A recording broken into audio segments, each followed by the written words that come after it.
Well, happy Labor Day, friends. In my last video, I quoted a poem by Robert Frost. The woods are lovely, dark and deep, but I have promises to keep, and miles to go before I sleep, and miles to go before I sleep.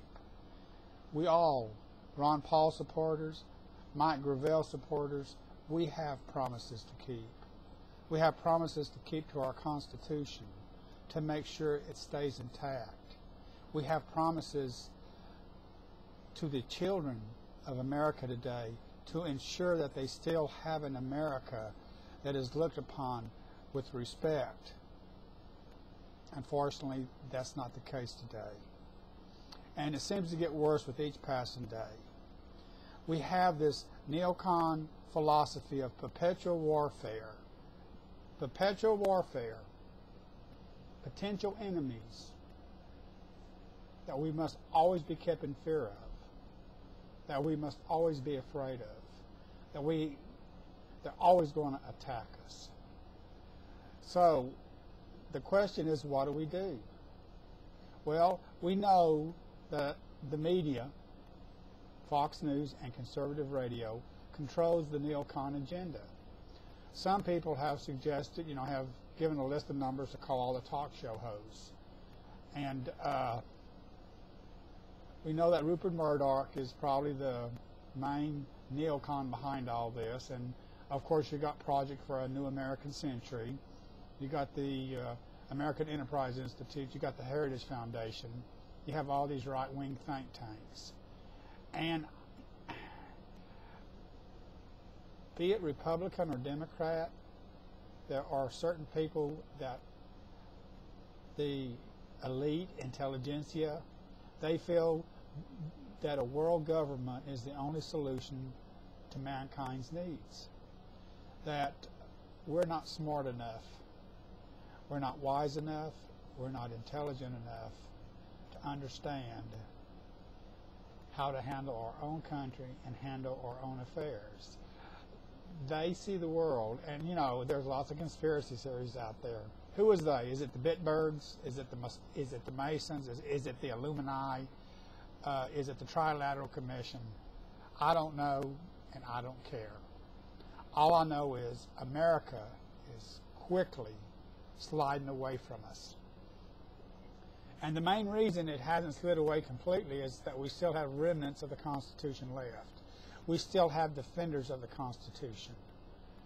And it's becoming less and less because America is becoming a country filled with fear, hate, and intolerance. Okay. Who's the cause of all this? Well, we know it's the neocons.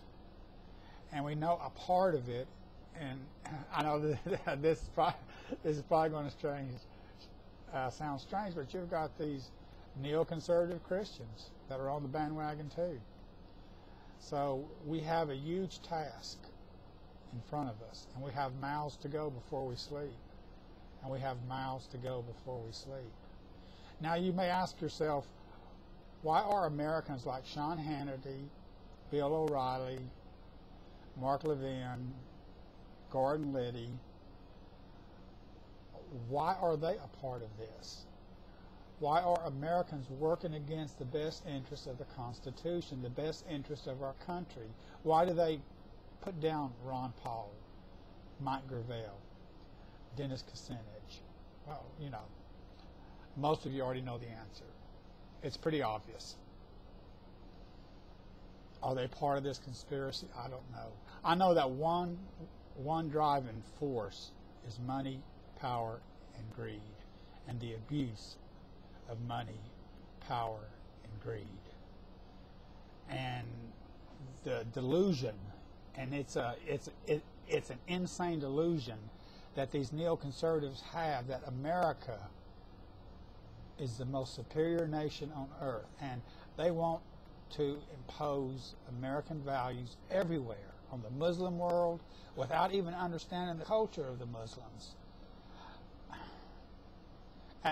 At first glance, you think, well, spreading democracy, what's so bad about that? Well, You don't spread democracy by killing hundreds and thousands of innocent Iraqi men, women, and children. Do you know how many relatives those hundreds of thousands of men, women, and children have, and how many friends? Do you know how many enemies America has created, how many terrorists America has created by the war in Iraq? There's no way to calculate it.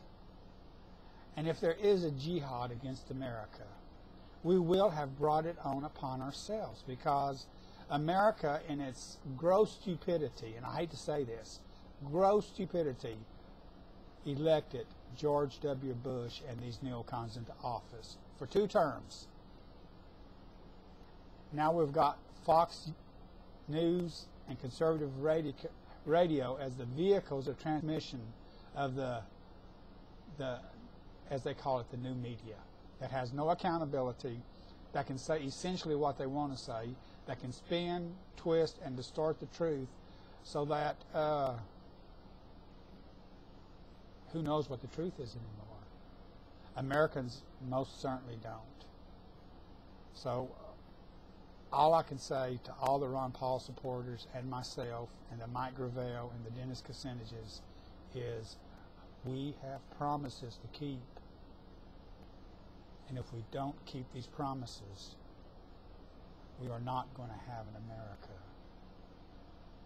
And we have miles to go before we sleep. And miles to go before we sleep. So have a nice Labor Day. Enjoy your picnics. Drive safely. And take care, my friends.